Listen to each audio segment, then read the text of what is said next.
To ask John, JP, to lead us in the Pledge of Allegiance. Join me in pledging allegiance to the best country in the world. I pledge allegiance to the flag of the United States of America and to the republic for which it stands, one nation, under God, indivisible, with liberty and justice for all. I'm Bobby Spiegel. I'm the president and CEO for the Corona Chamber. I've got a couple of quick announcements, and one thing is we're here to love a cop today. And so before you leave, we kind of want to get a good group photo with the chief, and maybe we'll do that at the very beginning. I don't know, because we've got a couple other folks coming, and I don't know what we're doing time-wise. But all of you that are members, you do get a free labor law poster. If you've not picked yours up yet, go back and see Anthony, and you can sign out for one. We've got them free for you. State of California says you must have this posted in a place where your employees can see all the different things. This has all the laws. As well, if you have any remote workers, someone that works from home, they must also have one. And so if you need additional copies, see Anthony, and he can collect some money from you for the extra ones, okay? He's right in the back there.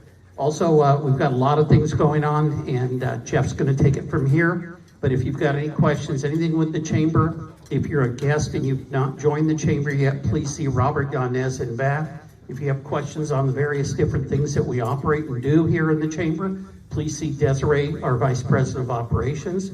And on this program itself, connect with Anthony Maldonado. With that, I'm going to turn it over to Jeff. And I'm going to give it right back to you, because I want you to share with people about the award you got last week. Oh, yeah. I'm putting you on the spot. So for the first time, we were able to take the entire staff to our WACE convention, which is the Western Association Chamber of Executives. And there's an award that was named after a very dear friend of mine, Steve Rose, who was the CEO of the Culver City Chamber of Commerce. And he was also on the city council at the same time, but he knew how to bring business and government together. And when he passed away, he was kind enough to leave an endowment to the foundation. It was for chamber executives that have served 10 years or longer, to give them a scholarship to go and do some personal development in the chamber world. I had applied for the first 2 years and did not get it, and I figured, you know, I'm good, I'm happy, I'm just glad that something's continuing in Steve's name. They started reading this thing, and I'm thinking, damn, that sounds a lot like me, but I didn't submit, so it's not me.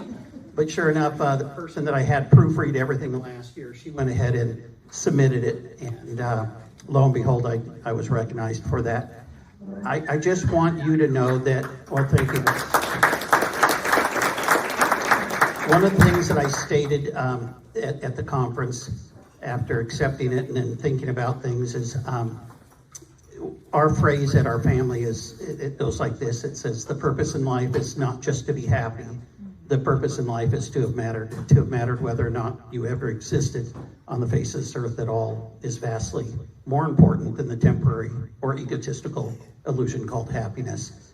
And every one of us in the chamber world really works hard to help you, the business community, and each and every one of you that are here work very hard, whether you're employing people or you're providing a service for a client or whatever task you're put on this earth for. If you find your passion, that we just love working with all of you. So I accepted the award. I talked with Karen, and we donated back the $1,500 so it could continue and do some additional things for the foundation and other executives. But for each and every one of you, thank you for making a difference. Thank you for mattering. Thank you for being here today. And we love you. Today's Valentine's Day. It's Love a Cop. And I'm excited to turn it back over to Jeff Miller. Very nice, very nice. Well-deserved award for us, our CEO, and we love you, and we appreciate all your hard work and your staff's hard work. This is one of, you may not know this, but our chamber is one of the leading chambers in the state of California. We're not like Los Angeles or San Francisco, those big cities, but we carry a lot of weight and we do a lot of great work. Okay, briefly before I hand it over to Jeff, he can You've got a call to action sheet in front of you, if you can pull that out. Jeff will go over that a little bit more than me. But basically, this is the Legislative Action Committee.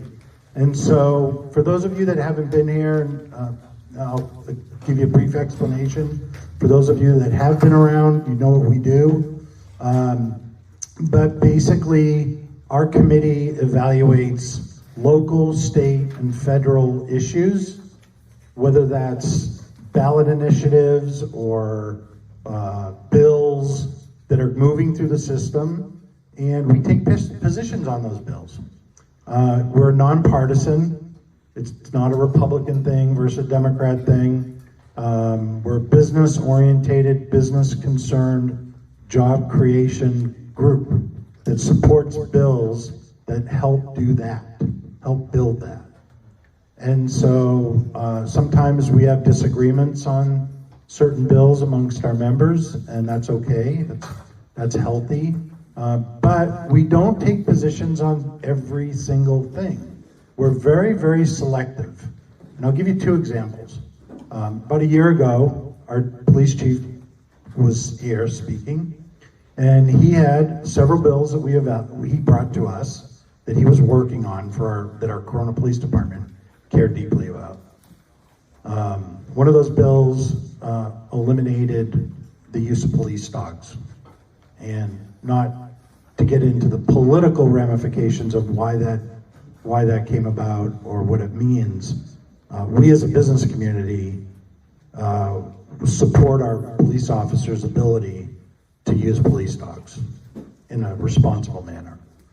And by that call, we put it on our call to action, got it out to our members, made phone calls, sent letters, did all the things that we do, and the bill, we were able to successfully work to kill that bill.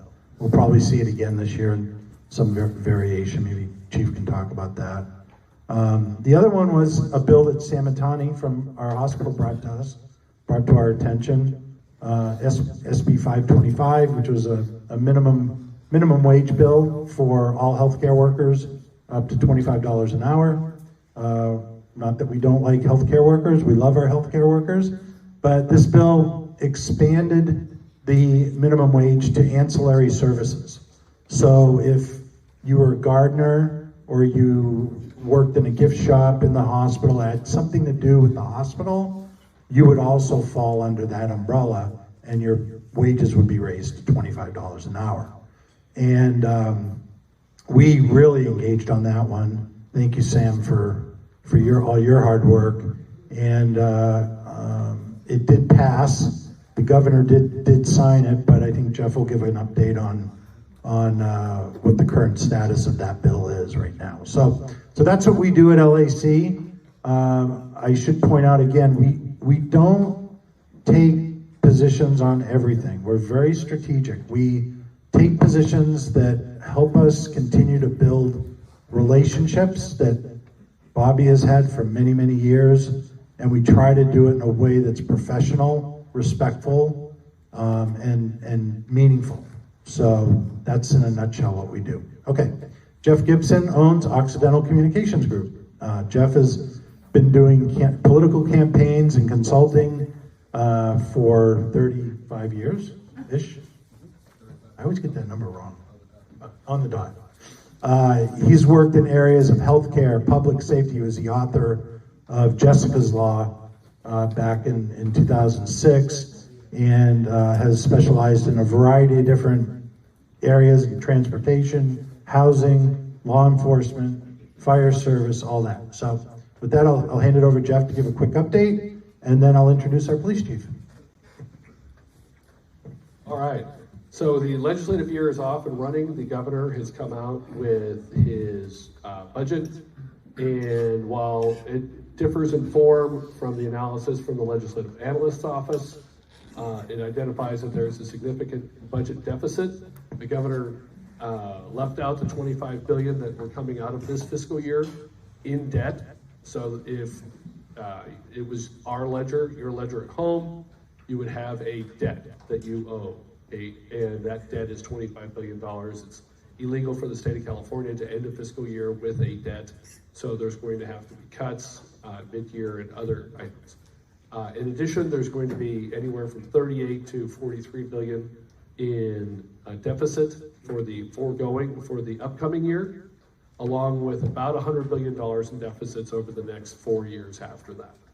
And so there has been a budget emergency declared. One of those things that we're keeping track of for SB 525 and then on other items that we've advocated for in the past is under SB 3, which some of you would remember, raised the minimum wage to $10 at the time and put the average minimum wage increase at $1 an hour in perpetuity. The governor at any point could declare an emergency in which he could either roll back the minimum wage or he could make some other determination. At no point has this governor done that, even during the lockdown. Minimum wage continued to go up.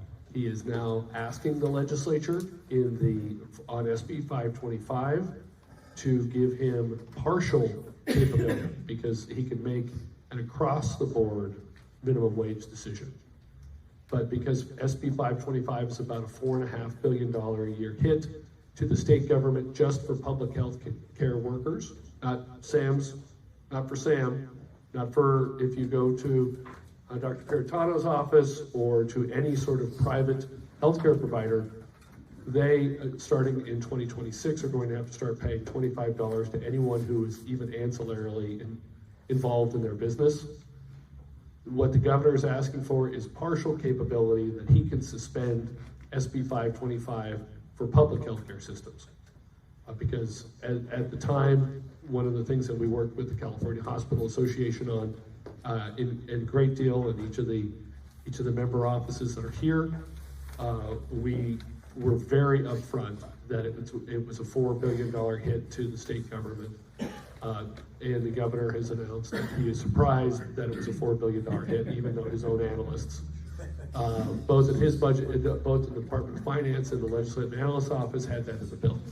So what we are saying to the governor is, it's great that you now understand it's a $4 billion hit to the public healthcare system, but since a great deal of the private healthcare system relies on reimbursements that you're going to be providing, you need to suspend that for both private and public. And he has the statutory capability to do that today. And he has had that since the day he became governor. And again, he has never done that. California has by far the largest, the highest minimum wage. And so to say that the state is unable to pay that, but private hospitals that largely rely on state and federal reimbursements have to pay that is not a policy that you want to create. A couple final pieces. One of the things that we worked on a lot last year with Senator Ciardo's office and the assembly members' offices was working on fentanyl restrictions. And so the speaker had a meeting with about 20 of us in his office last week and announced that fentanyl, the three big pieces of the puzzle for him this year are going to be the fentanyl crisis, organized retail theft, and establishing a moratorium on businesses operating at over 100,000 square feet if you accept trucks in the state. And so those were three examples that he gave of things that he's going to be focused on. So we have worked in concept and on legislation to eliminate the fentanyl crisis. Again, there are laws on the books that need to be applied and other changes in law. But 90% of the time when you come on a trip with us to Sacramento, when you come on a trip to Washington, D.C., what you really find out are that out of the 170,000 laws that are on the books, there's plenty of capability to solve a lot of the problems that you guys face on a daily basis. And we just need to find the people with the will to do that. And we build bridges to those people, and we keep bridges to those people. And that was from a conversation you and I had with Steve Rose going back over 10 years about how to build bridges between business communities and legislators of all different types of stripes. So That's why we don't take a position. If there's a bill that we cannot have impact on, then that's a bill that we're going to take a longer look at as opposed to take a position. But our strategy has worked very well for you, and we look forward to continuing in the future. Happy to answer any questions before and after. Does anybody have any questions right off? All right. Stun them into silence. Stun them into silence. I came up with a new slogan for our committee. We are the place for political nerds and geeks. So, if any of you guys out there are political nerds or geeks, this is the place. And there's room for others besides. Yeah, we'll take all comers are welcome. We don't discriminate. We don't discriminate. A couple housekeeping things. As you saw, Bobby's feeding me notes throughout the whole meeting because I forget things, and he has to keep me on top of my game here. We're gonna end, the meeting ends at 1:30. About 1:20, we like to have our reps from our assembly and senator's office. I don't know if we, and congressional offices, give quick updates on what's going on in their office. So we do that about 1:20, and we have sponsorships available. So if you'd like to sponsor one of these meetings for the great pizza and salad and all that, talk to Bobby or Anthony or staff. Did I forget anything? You're good. Okay, Chief, you ready? I'm ready. Okay. All right, I'm going to embarrass you a little bit. So, Bob Newman. Bob Newman has embraced the Corona spirit and culture since his family moved to the city in 1975. He attended local schools and earned a Bachelor of Arts degree in Public Administration from California State University, San Bernardino in 1994. Bob joined the Corona Police Department as a police officer in August 1995. 95? That's it. 95. And You need to worked. hold it. I can hold it over here. Thanks. I am old. Bob was promoted to detective in September 2002, where he investigated various crimes ranging from fraud to homicide. In September 2010, Bob was promoted to sergeant. In this rank, he supervised patrol groups, the Special Response Team, Flex Team, K-9 Team, and worked as the Relief Watch Commander. Each of these assignments prepared Bob for the transition to management, where he came over to the dark side, which occurred in December of 2016 when he was promoted to lieutenant. As a lieutenant, Bob had the privilege of managing several collateral teams within the Field Services and Investigative Services Division. While serving as an Investigative Services Lieutenant, Bob was responsible for over 50 employees amongst 3 bureaus, while overseeing several high-profile investigations. Bob was promoted to captain in December 2019, where he led the Field Services Division until his appointment to Chief March 30th, 2021. He's a graduate of the Sherman Black Leadership Institute, holds a management certificate from the California Police Officers Standards and Training, and is a member of the International Association of Chiefs of Police, California Police Chiefs Association, as well as the Association of Riverside County Chiefs of Police and Sheriff Association. That is our chief. And I have 2 questions. Okay. This is going to tell everybody everything about you. I'm putting you on the spot. If you were stuck on an island and you could only eat one food for the rest of your life, what would that be? Lasagna. Good choice. The second question is, if you were stuck on that island, you could only listen to one band.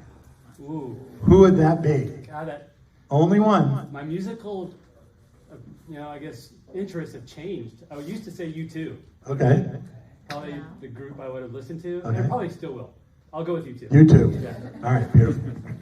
Ladies and gentlemen, 29 years with Corona Police Department. Please welcome our chief. Thank you, Jeff. Thank you, Bobby. Thank you to the Chamber. I do appreciate the opportunity to come speak to our community groups and to the Chamber.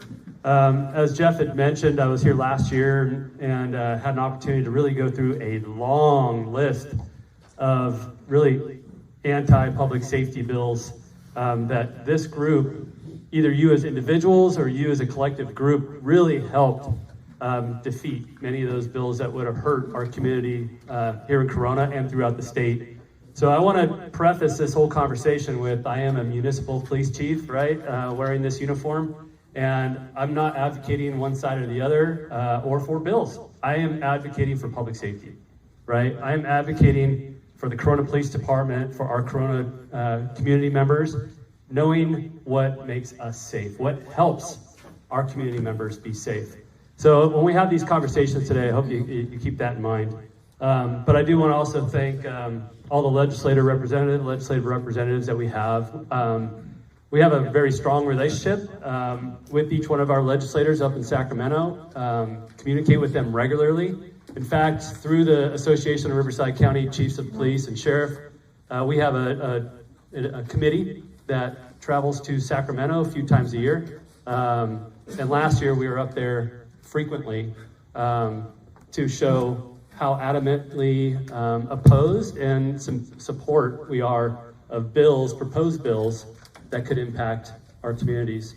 And I think it hurt. I think it helped. In fact, the canine bill, which was last year's AB 742, by the time when I left here and I went up to Sacramento, it didn't matter what side of the aisle you were sitting on, but there were posters on the doorways in the swing building that we love our police canines, right?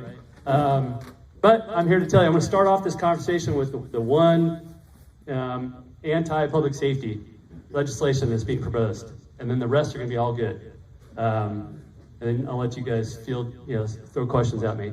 But AB 742, which was proposed by Corey Jackson out of Reno Valley area, he's coming back with the second amended version, as Jeff alluded to. That's AB 2042, Assembly Bill 2042. It's watered down. AB 742 or AB 742 is pretty much to eliminate all uses of police canines. This one essentially eliminates the use of a canine, but just in a softer way. And this is how it does.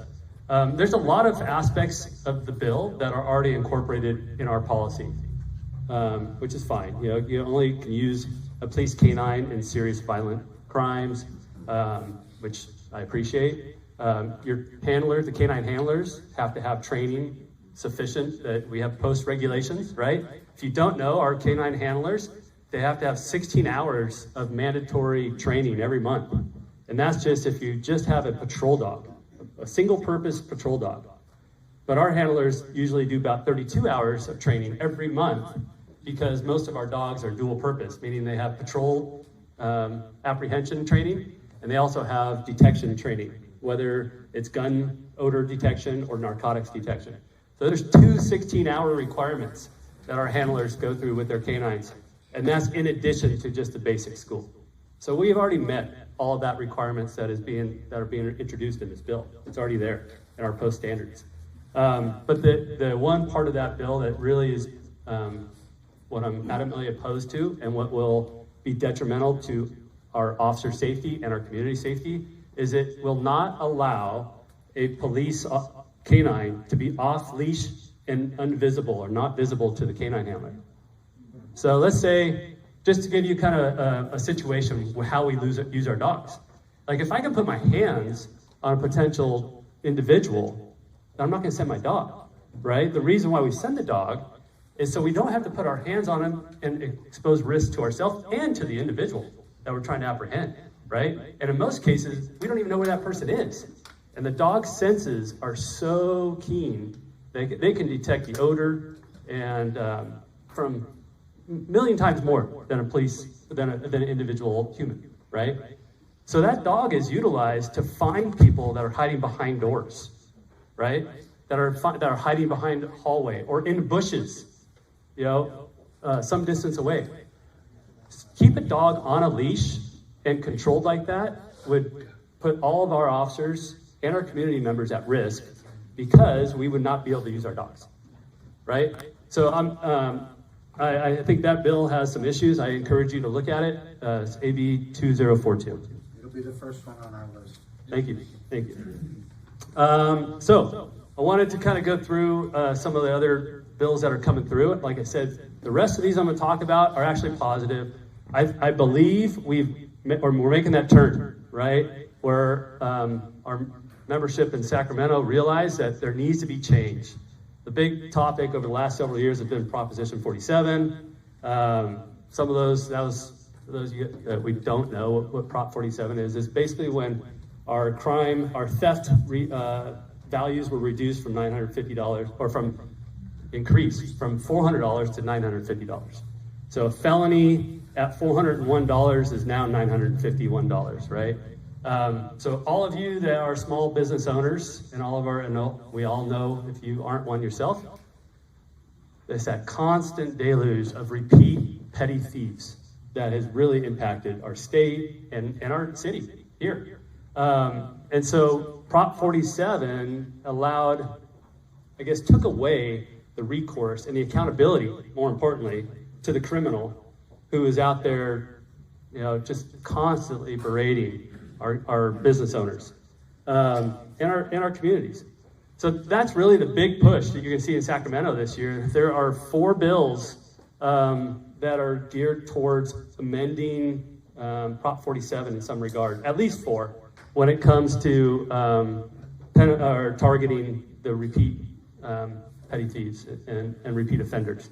Those bills are Assembly Bill 1772, Assembly Bill 17897, Senate Bill 22, and Senate Bill 923. Democrat and Republican, right? I think we're going to have some support here, and I hope with all of us, we can communicate that it's time for change, and let's bring some decency back. The biggest thing that I can say is, we tried it, it didn't work, right? There's no disputing it. Incarceration works without a doubt, especially if the state isn't going to provide opportunity for rehabilitation, right? And that has to come along with it. If you're going to say, hey, we can't incarcerate, or we no longer want to incarcerate, our jails are outdated, they're dilapidated, I get it. I totally get it, right?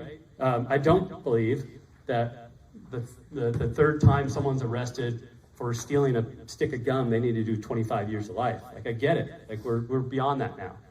But they should do something, right? They should have some accountability.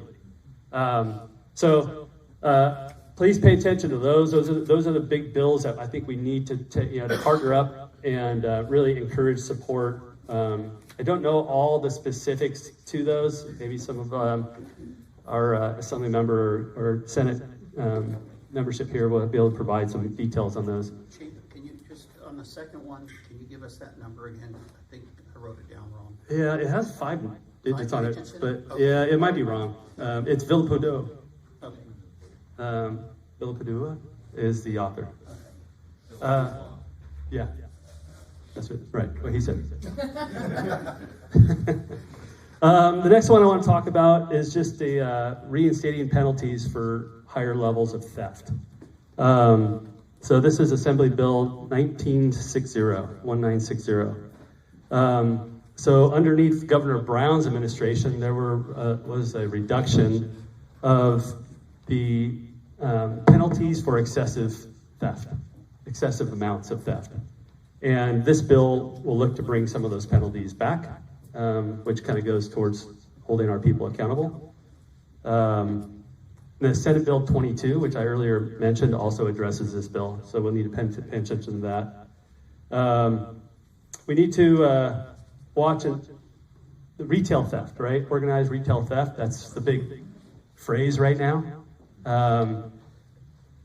Without going into anything political, it's the phrase. Yeah, it is a smash and grab, but it's also the walk in and grab, right? And so you can't forget, so it's a burglary. If your business is locked up at night and they smash the windows, that's a felony. That's a felony. We're good with that one. It's really the stores, the big box stores, or the little mom and pop stores where people walk in repeatedly and grab armfuls or shopping carts full of merchandise, load it in the car that's waiting for them, and they leave, right? Those are the continual crimes, those everyday crimes that are happening over and over and over again. And if you don't know, if you haven't paid attention to our social media at the Corona Police Department, our Flex team, which is our proactive kind of problem-solving team, they've partnered with a couple of large establishments and businesses in Corona to do what we call our blitz, our retail theft blitz. We're not receiving funding from the state. We just believe that it's our duty to help catch these thieves. And so we've partnered with Home Depot and then some of the stores down in Dos Lagos or the Crossings area. And we put our officers inside and waited for these thieves to go do their thing. And it's been successful. You know, there's random days that we show up and we catch multiple thieves with thousands of dollars of merchandise, right? So we're out there doing our part, and we will continue to do that. That's one thing I'll promise you, that it doesn't matter. Like I've told our officers at the Corona Police Department, even after Prop 47 and all that, don't let it deter you. Our job is to enforce the laws, right? That's what we swore an oath to uphold. And we're going to continue to do that. Now, we're human, and it's frustrating when you see the same criminals over and over and over again. And they've done studies that show that officers, we haven't done this study at the Corona Police Department, I've seen it nationally, the officers will take less action when they are basically demoralized by seeing the same criminal over and over and over again. It takes us longer to write the report than it does for them to spend incarcerated. So there is an impact. You know, we are human, and I emphasize that a lot when I talk to community groups. We're not robots. We receive a ton of training, and Corona police officers receive the best training, but it doesn't take the human element away of the emotions that we deal with too, and the frustrations that we deal with. But I continually ask, keep making the arrests. Doesn't matter how small. We get paid by the hour, not by the criminal. Right? So you can see the same person over and over again, just keep it making a difference. And we do. And I could go through some local statistics here just to kind of demonstrate how much effort we're putting into it. And like I've mentioned this a couple times, we need to ensure the accountability to the criminals that are out causing havoc in our communities. But that's one area of legislation that really hasn't been addressed. There's a gap in holding the criminal accountable still. So we're talking a lot about, there's not a lot of talk about how much incarceration, how much mandatory sentencing, how much mandatory probation. There's a miss there. So if you're gonna make a plea to our legislators, ask for some accountability, ask for some oversight. Probation is so minimal now that anybody can do their unsupervised probation and get away with continually doing crimes. A lot of it's online check-ins, right? So we need to get back to mandatory supervision where people that are not in prison are having mandatory check-ins by visual inspections with their probation officers. And we have a team that we partner with the Riverside Police Department. It's a county-wide program. But we go around and we check on the probation and post-accountability release individuals, those that used to be felonies, but were reduced to the county level. And now the county's been entrusted with supervising individuals. We have officers that are out there knocking on doors and checking on those individuals. They're doing great work. But there's just a lot of people out there for us to check in on, and it can't be done as often as we need to do it. So I encourage you to talk to your legislators about enhancing those, or bringing back that responsibility of probation. And then finally, on the state level, the retail theft, again, the resale of stolen goods, and this kind of impacts many of you in here. And I was doing some research on this. I saw in 2022, legislator passed a measure that created a reporting tool through the Attorney General's office, where businesses could go online and say, hey, we suspect there's this individual, or individuals can go online through the Attorney General's page and say, I suspect that this business might be selling stolen merchandise. And then there was a pact that was distributed by the governor's office and the Attorney General's office that went out to all business owners saying, we're gonna take this pact that we're not gonna sell stolen merchandise. Okay. Thank you. Thank you for taking that pact. I don't know what recourse there is for that, but we need to all come together and say, hey, this is time for us to stop turning a blind eye. Something I've always talked about is the police really will only come to your business and your neighborhood when we think there are problems, right? If you live or work in a low crime area, the likelihood of you seeing proactive patrols is pretty low. I ask my officers to go where the high crime area is, right? That's where there's been studies, once again, to say if we can spend 10 minutes, just 10 minutes in a high crime area, we will reduce crime, for sure. We don't have to arrest anybody, we don't have to talk to anybody. We just have to be there, right?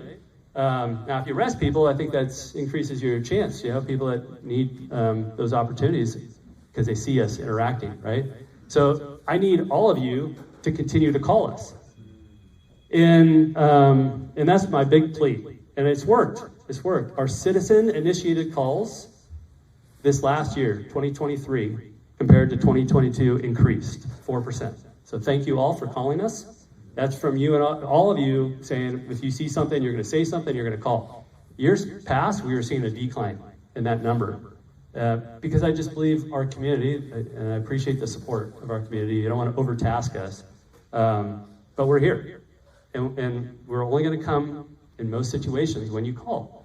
So I'd like to see that number continue to go up. Not because I don't want any more crime. I just want, if there's a suspicion, if you suspect that there's something amiss, call us. Let us come check it out. The other things that I want to talk about locally is, just by show of hands, how many people here believe that property crime has increased in Corona? So I'd say majority, right? Well, between 2023 and 2022, our property crime decreased by almost 9%. Yeah, that is not statewide. You know, I just heard a report, LA was reporting just yesterday, some astronomical number, with just thefts have increased exponentially. Now, I can't sit here and say it's because of us. I can say it's because we put ourselves in the right areas, like I was just talking about. We have a business district program now that, you know, thanks to our city council, they've authorized us to have $100,000 for the last fiscal year, or current fiscal year of 24, dedicated to business district crime enforcement, right? So that's, and when I say business district, we're talking about 6th Street corridor. If you're not a longtime Corona person, 6th Street has been the hot spot of crime since I was a kid, right? It hasn't changed. And we dedicate resources. That's commercial area. It's close to the freeway. It's all those kind of, everything kind of comes there. McKinley is retail, right? A lot of crime happens in that, just the Walmart shopping center alone. It generates a ton of calls for service for us. And then now we have Ontario, right? A lot of big retail establishments on Ontario. So when I talk about business district enforcement, first and foremost, in my mind, I ask our officers to be on 6th Street. And I've taught, and I said, I want to move our hotspot from basically the circle. I want to push it somewhere. We're never going to make it, we're not going to eliminate it entirely. I understand that. But that was our effort with this first $100,000, is really focus on 6th Street and let's show that we can make a difference. And we did, we have. So I know many of you are along that area, but believe it or not, the hotspot has moved from inside that circle, from the east side of the circle. Now it's on the west end of 6th Street. So I apologize to any of you that are near Smith Street, Smith Avenue over there, because that's where it's moved. It's really kind of gone that direction, and then we adjust our resources over there. Send it to Norco? We're going to eventually, it's going to be in Orange County. We're going to reduce the value of those Yorba Linda residents, pretty soon. Yeah. But it does, my point to that is it does work. You know, when we can dedicate resources, we will make an impact. And then violent crime. Violent crime has remained constant. You know, like we see upticks from month to month of review statistics and data. It just depends on who's out, you know, who's got any issues and beefs with other people in town. And so that's pretty much been a steady, you know, we're 0.5% more than we were last year. It's a couple more crimes. So we are a very safe city. We really are. And I just continue to ask you guys to support us and call us whenever, not you see something that is illegal, but just when you see something that's a little amiss. I want our people to be proactive. I want our officers to be proactive. And we're going to build back. We have 165 authorized police officers as of right now. If we had all of our officers healthy, number one, which would be huge, and if we have some more gaps to fill. We have, we're always, this year we've been chasing about 10 vacancies. It's been difficult to find good people. And that's the one thing I promise you, that we're not hiring just anybody with a pulse to do this job in our city. You have to be a good person, first and foremost, and then we'll train you and we'll give you the resources to be a great police officer. But it takes some really strong character traits, integrity, to be a police officer in Corona. And I hope you see that by the results you get when you encounter our police officers. And we all have bad days, but by and large, the excellence in policing standard is what I expect for them to uphold, and they do a really good job with that. So with that, we've had a reduction with our gap in staffing, and we've had 15 to 20 injuries. You know, that's huge. So now our 165 authorized turns really into 130 something, right? It's been a big, big impact to us to be proactive. So that might be why, if you might say, I don't see police as much, that might be why. I'm not gonna sit here and tell you that we're everywhere, we're not. Now, we've depleted our task forces, and we made an intentional decision to take the officers that were working in other areas outside of the county, other detectives, and bring them back into Corona. So that, and then we have detectives working patrol to fill the emergency needs for our community. And that's and the justification for that is in our response time. So even though we're down staff, like I said, about a good 20 something officers, our response time has remained the same. Remained the same. Our goal is to, and 90% of priority one calls are the calls in progress. The hot calls, as we like to say, right? The crimes against a person or crimes against property that are happening right now. So those are the calls that I really pay attention to, even though we have multiple priorities, but those are the important ones. Our goal is to respond in 90% of those calls in 5 minutes or less. And we are 1 second within where we were last year, all right? So we're always about 4 minutes and 46 seconds, I believe. I think, if we've ranged from 446 to 456 in that realm. But we're 1 second off where we were last year, and that's with significantly depleted staffing. So I hope that you're not sitting around saying, hey, where are our police officers when the emergency hits? Because we should be there. So I just want to say thank you once again for allowing me this opportunity. I think we do have a good wave coming, not only for the city of Corona, the Corona Police Department. We're hiring some really capable people right now. I talked about those gaps, but those gaps are being filled pretty quickly by officers from other areas with significant experience. 10 plus years. I haven't seen officers come to the city of Corona with this type of experience, and we've hired probably 5 in the last month with 10 plus years. It's really, really good. And so we're hoping to grow from within as well, because it's great to continue to encourage the young explorers and kids right out of high school to come in and be a part of our police department, our community. With that experience, I think we're going to have a strong future ahead of us. So, absolutely. I'm here to field any questions for you. Dean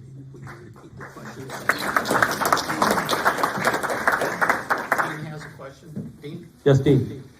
With that homeless task force, do you see a drop in crime because of that task force possibly, or is it unrelated? Yeah. So the question is, have we seen a decrease in crime with the homeless task force we have? And I believe you're referring to our homeless outreach team. So our HOPE team, homeless outreach psychological evaluation team. That's what the HOPE stands for. I think the answer is yes. That team has been instrumental in making an impact, especially on that 6th Street corridor. They know their people. They know their clients. They know them by name. If we have an incident where a photograph is put up of an individual who's homeless, our Hope team knows right away who they are, where they stay, and they, along with CityNet, have been an incredible partnership to have those continual touches on individuals, because that first touch, that first contact may not be the one that gets them help, but maybe the 10th time they say, okay, I'm going to accept your help. And that's when we encourage them to go to our shelter, the Hope Center, down on Harrison over there, with the goal of ultimately ending up in the permanent supportive housing direction, right? So I believe having that constant outreach has helped in some of the petty thieves that are going along those business corridors. I think we can continually do better. And once again, that kind of just goes towards using either See, Click, Fix. If there's camps out there that you see, don't hesitate to get on there, snap a photograph of it, and report it so that we know where to go. I see them myself, and I'll call our team going, hey, we need to get up here in this area. I see camps starting to grow. The sooner we can get there, the sooner you see congregations happening, then the less of an impact it'll be. Dr. Peritano? Question, how, if someone's to reach out to your business resource officer, do they go through dispatch, or how do they go about that? Yeah, that was one of my notes. Thank you, Tony. So the question is, if you want to reach out, if you want to speak to one of our business liaison program, is what we're calling it. Our business liaison program is being coordinated by our community outreach team. Our community outreach specialist, her name is Jamie Hutton. So Jamie has been trained in crime prevention through environmental design, meaning that if you have a business that has bushes out in front of 5 feet out in front of your walls, and it's not allowing us as we drive on the street to see your windows, your doors, your alcoves, then there's some environmental design that's creating it's not deterring criminal behavior, right? So we'll come to your business and we'll have that outreach with you guys. So if you go on the Corona Police Department webpage through coronaca.gov, Police Department, there's a business liaison link on there, and it'll take you right to either you can fill out information on there, or you can call Jamie directly. Her number is on that, and we'll come to your business and chat with you. Yes, ma'am. You've given us a long list of bills that you would like support or consideration for, but besides budget, because you always need more budget, what other things can our organization be able to support you on? What else are you looking at? Yeah, that's a good question, right? Besides lunch on Valentine's Day? I know. I can't ask for anything more. You know what? This is why I love Corona, and this is why I would never do this job anywhere else. Because one thing that Corona offers the police department that many communities and many police departments don't receive is support, right? It is so regular, so often that our officers will go to Starbucks, to Eduardo's, to anywhere else, and we'll have someone purchase a meal for us, purchase a coffee. I can feel the love, right, in this city. And I don't just love the Corona Police Department, that I've been here for 29 years, that I grew up here, but it's all of you. It's the community. Like, it's really the support that helps us. And the city council supports us tremendously. If I were to ask council for additional officers, I'm fairly confident they'll give it to us. I just haven't asked because we have too much room to gain. We have too many vacancies. And I can't ask for another 5 officers if I have still to hire 10. And I'm hiring about, last year I think we hired, maybe that number for the year. So that's the difficult part, right? Budget's not an issue. We have $55 million budget that you all, give me the authority to manage, and I appreciate that. And I don't take that with a grain of salt. I have a tremendous amount of respect for our budget and what we do with those funds to protect our community. So just continue support. If you, What I ask is that you have a little bit of understanding that not every encounter with a police officer is going to be perfect, right? I ask our officers, I tell them, like, you got to check your bad day at the locker. If you had a bad day at home, leave it in the locker. You can't have that out in the street. But that's a lot to ask of someone, right? Because we all have personal things going on, financial things going on, whatever, and then you're going to dealing with all these other problems, right? That people don't call the police when they're having a good day. Yeah, it's typically not the encounters we get.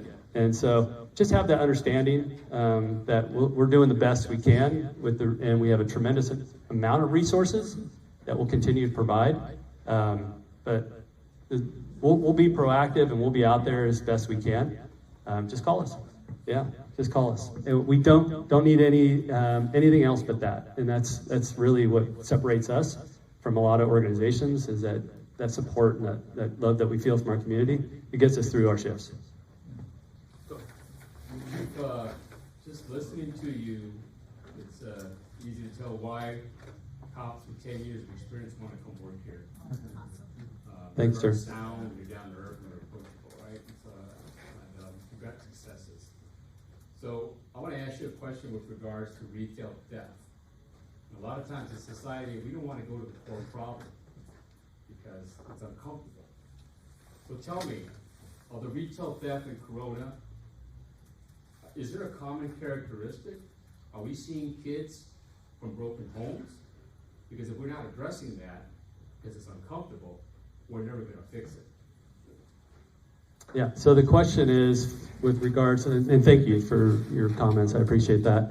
But the question is with regards to retail theft, if the individuals committing those crimes, if there's a core reason why they're committing those crimes, if there's something going on in their family history, in their upbringing, that is creating that issue that we need to address. I'm not a psychologist, a sociologist, and I don't have those numbers to give you specifics on that. I can speak from experience, that of course, I think a lot of those issues, the socioeconomic situations where they grew up, are they involved in gangs?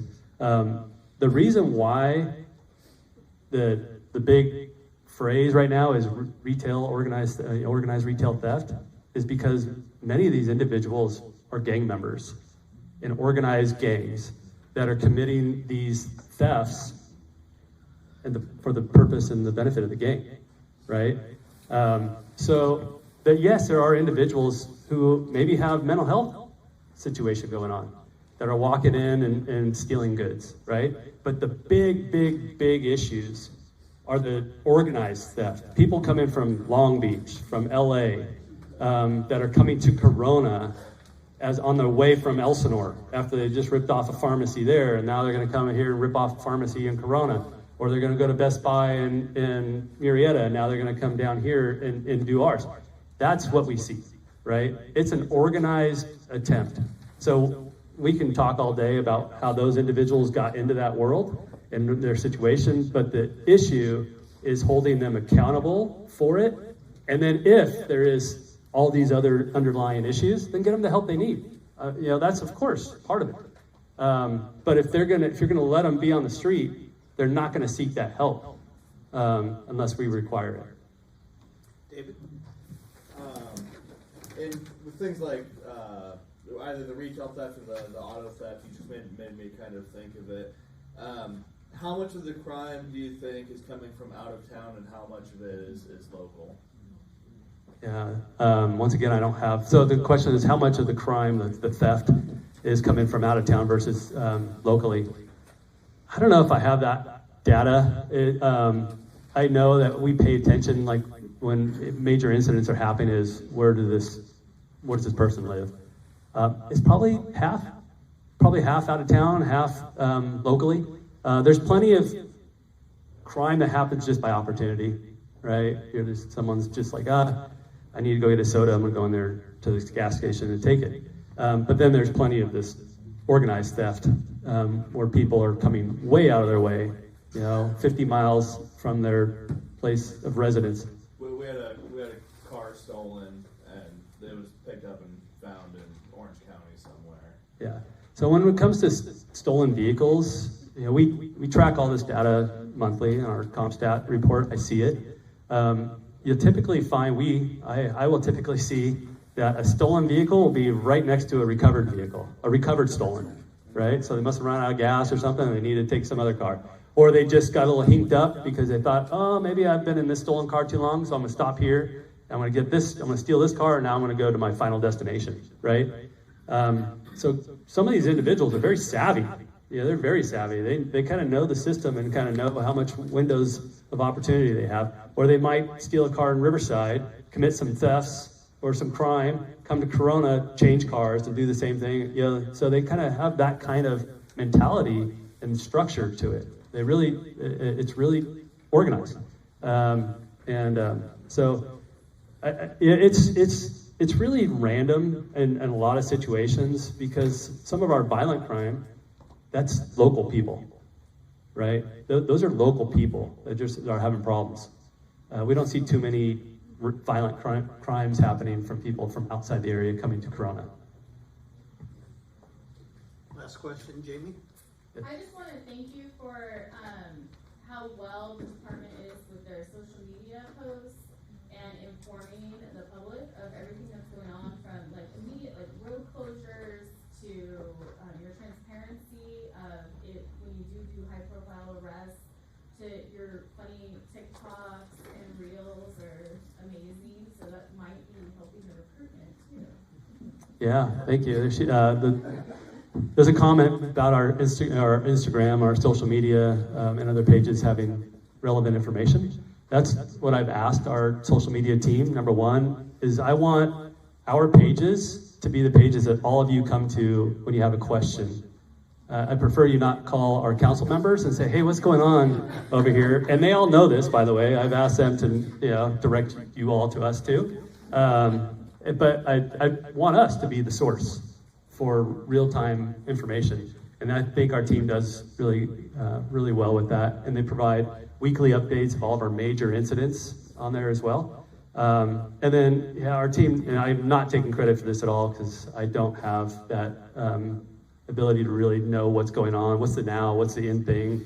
But our social media team, they do incredibly well at kind of picking up on the current trends and utilizing those. So thank you for that. And I do hear from our applicants when they're interviewing with us that they follow our social media and enjoy that. So we do have one more question. Okay. So David jogged a thought when he mentioned the car theft.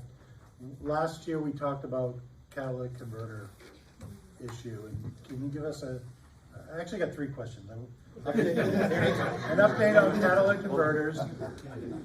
Can you explain further the C-Click Fix app? Because I don't want to assume everybody here knows what that does and what it is and how to find it.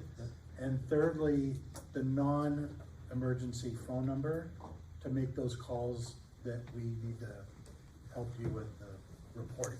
perfect. So our non-emergency phone number to call our dispatch is 951-736-2330. Option 2 will get you to dispatch. So that's non-emergency. 911, if something's going on right now and you need us, if you are on your cell phone, if you're on a landline, those you still have them. If you call 911, it should come to our center in Corona. So those are the two ways that you can get to us immediately. If you go online, you can find all of our phone numbers for individual offices as well, like our Hope Team. If you're having continual problems with homeless individuals, you can call the Hope Team directly. Their number, they have a whole page on there, and their Sergeant Hubbard is very responsive, and he's overseeing that team now. C-Click Fix is the app that the city of Corona is utilizing for pretty much all those kind of non-emergency issues that are happening throughout the city. But so if you have a pothole that you see, Public Works will receive that C-Click Fix. So it's an app on your phone. Download it. It's kind of like 311 in other cities, but for us it's C-Click Fix. And if you see graffiti and take a picture of it, then I think really quickly our community services team has a contract with the graffiti removal services, and they'll get out there and abate that graffiti. And then for homeless camps, encampments, or illegally parked vehicles, abandoned vehicles, you take a picture of those vehicles, then our traffic bureau will respond to you and we'll send our parking enforcement team out to do inspections on those vehicles, whether we need to cite them. We can talk about storage of vehicles and all that kind of stuff, but we don't have that kind of time. Bobby will run me out of here. I'll leave that one for another time. And then The app is called C, like visual, C, S-E-E, click, C-L-I-C-K, fix, F-I-X. Yep. The last one was Catalytic converters, yeah. That has been the hot topic for the last several years, right? The city of Corona, we end up pushing through an ordinance last year that basically said that individuals caught with a catalytic converter in their possession that did not have like dealership authorization or ownership information, they can be arrested for a misdemeanor for that. The reason why we as a city had to enact that ordinance is because it is illegal to have something that does not belong to you. Like is 496 of the Penal Code, possession of stolen property. However, that's a specific intent crime. So law enforcement has to prove that you had knowledge that that is stolen. And most people aren't going to tell us that, oh yeah, I got this, I just stole it, or I know it's stolen, right? So we enacted an ordinance that says it doesn't matter. It's general intent. If you have a catalytic converter on you, whether or not you know it's stolen or not, we're going to arrest you for it. So that was good. The state of California is now coming up with a new code that's similar to that. It's going to mirror what ours is. We were hoping that they would come up with it before us, but we have ours now. So we'll enforce the states as well once that comes through officially. But our catalytic converter thefts have reduced. Hopefully you've seen that impact as well. And not necessarily we've made a lot of arrests with that ordinance. We've made a couple, not a lot. But our number of catalytic converter thefts have gone down. And that's one crime that you'll see a spike. We'll see 20 in a month, and then next month it'll drop down to 5. And then, so it's really depending on who's organized out there and which group is kind of saying, hey, we're going to hit these Priuses, right? And they're going to go get these converters for big money. Yeah, it's like $500 a converter. And then the metal inside there, the precious metals are melt down, and then the reason why they're so popular is it's thousands of dollars that these people are getting for receiving that, or for pawning off that precious metal that's inside those. Projects like those that he needs to work on to get them through the appropriations process. So those community earmarks have already been included in a lot of the appropriations bills. However, they have not been able to pass all of the appropriations bills out of the House. So they need to do that by March. There's 2 set dates in March, and that needs to be done. So that's the Congressman's #1 priority right now. Moving in a little bit earlier last week, the Congressman did vote with a bipartisan majority of the House for the Tax Relief for American Families and Workers Act. It's HR 7024. Just a little rundown of what this is. It's supposed to include pro-growth tax policies that will help families and small businesses. Some of those include expanding the small business expensing cap, increase the amount of investment that small businesses can immediately write off to $1.29 million. It also adjusts the reporting threshold for businesses that use subcontract labor from $600 to $1,000 and an index for inflation. It also expands interest deductibility by allowing for more flexibility for businesses that are forced to borrow at higher interest rates to meet their payroll obligations and expand their operations. If you want any more information on this bill, please see me after. I have my card. I can give you much more details on it. Lastly, the Congressman introduced last week the Treatment and Homeless Housing Integration Act, HR 7186. This legislation is designed to connect homeless Americans that are currently receiving federal housing assistance with treatment for substance abuse and behavioral health disorders. So right now, there's always a lot of talk, rehabilitation, getting people connected with resources. Well, there's a program with the Department of HUD, Housing and Urban Development. It's called the Continuum of Care Program.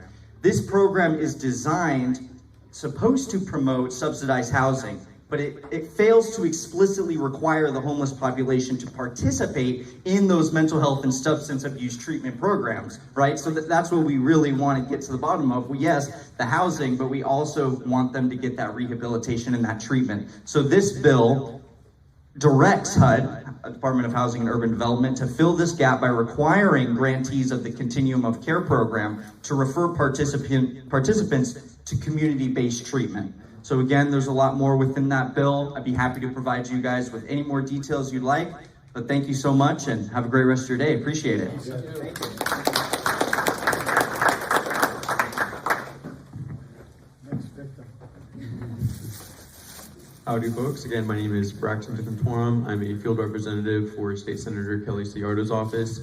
I'm going to be mentioning just 3 bills that the Senator has put forward for this session. There are several that the Senator has put forward, but I'm just going to mention a couple right now. I mentioned a couple last month.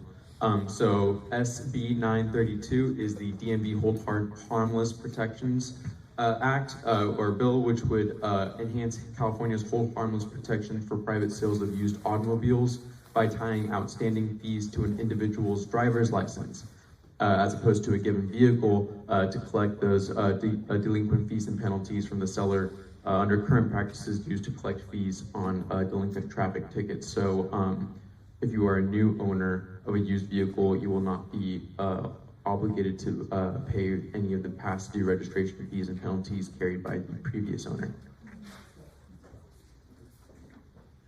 SB 936 will require the California Department of Transportation to use available collision data when prioritizing all road projects, improvements, and/or developments on the state highway system. This will activate the already gathered collision data from Caltrans and tie the use of this data to road improvements and projects that Caltrans plans to fund. That is SB 936, every death counts. And SB 955, infrastructure gap funding. The goal of SB 955 is to help cities and counties complete vital infrastructure projects by creating a new grant that the legislature will fund year to year. This helps. Well, yeah, this just goes into boring stuff from there. If you have more questions, please see me afterwards. Thank you very much. Don't forget, we are the geeks, according to Jeff. Yeah. Look at everybody's all geeked up right now. Well, everyone, once again, my name is Casey Deaver, and I'm here on behalf of Assemblyman Bill Staley's office. Just got one real bill to talk about, and then anything else, obviously, you can talk to me afterwards or whatever you need. But yeah, the only one I kind of want to go over, we've partnered with, it's actually a bipartisan legislation, SB 1011. It's dealing with, obviously, homeless population is a big concern. We were just talking about it a little bit earlier. So this bill would specifically prohibit people from sleeping on sidewalks and public spaces if shelter space is available. As well as ban encampments within 500 feet of schools, major transit stops, and other public spaces. And then it also requires them to provide 72 hours notice before they're going to do this, but any movement or anything like that. So there's still some of the designation behind it is is doing it like compassionately, but obviously it's still making it enforcement, and they're being a part of it, obviously, since it is a major concern that we're having to deal with. Lawmakers in the last 6 years have spent $22 million on the homelessness issues, and obviously it's still continued to increase. So obviously what we're doing isn't the only thing that's working. So that's one of the things. So we're excited to partner with these other legislators, so be on the lookout for that. The only other thing is dealing with public safety. I'm not at liberty to tell what it is yet, but next week we're actually announcing more public safety related legislation. We're gonna do a press conference and that stuff as well. So just be on the lookout, and obviously if anything you need from our office, whether it's state agency, case assistance work, or just to try to figure out what's going on about legislation, please at any time feel free to reach out. We're always available. We're excited, and as I always say when I'm at Corona things, the member is from Corona, so it's obviously we're as hard as well. So anything you need, please feel free to reach out at any point in time. So thank you so much. And Casey, trust us, we won't record anything. Go ahead and tell us what it is.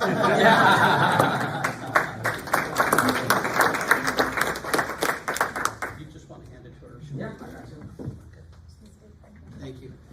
Hi, hello everyone. My Cardenas, field representative from the Office of Assemblymember Cervantes, and I've got a couple of announcements here for y'all as the February 16th legislative deadline comes forth. The Assemblymember has introduced, or is finalizing her package, but she has introduced AB 1899 so far, which heightens penalties, or aims to heighten the penalties on unscrupulous entities and individuals who partake in claim sharking.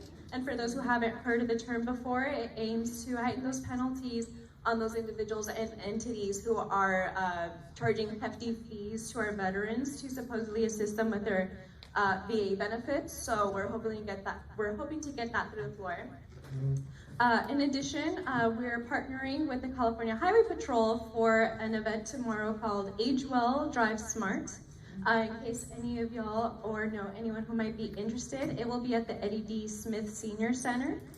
And essentially, our public information officer will be giving his seminar on the different ways age-related physical attributes that might change our driving abilities and other preventative measures that could keep us safe on the road. So anyone's interested, feel free to speak with me directly or to RSVP with our office. Thank you. We have been working very closely with the city to reach out to all commercial customers, asking them that they need to add organics. And I know many of you don't want to do it, but unfortunately we do not have a choice. Especially in 2024, part of that legislation in 2024 has enforcement teeth, which means that CalRecycle can come down both at the city, indirectly waste management, and also the individual customers if you continue to refuse adding recycling and organics. So this year for us is going to be a lot of outreach, boots on the ground, making contact with our business to ensure that you have compliance. So I know that this will be annoying. It'll be very, but just bear with us. Again, these are the unintended consequences of legislation that sometimes doesn't make sense, but we have to do it. So again, we're here to support you. We're not here to make your life complicated. There's ways that my people can work with you to look at your trash bill and see how we can maybe balance it where maybe it's not such a great impact in terms of cost to you. So again, take advantage of my team. We're here for you.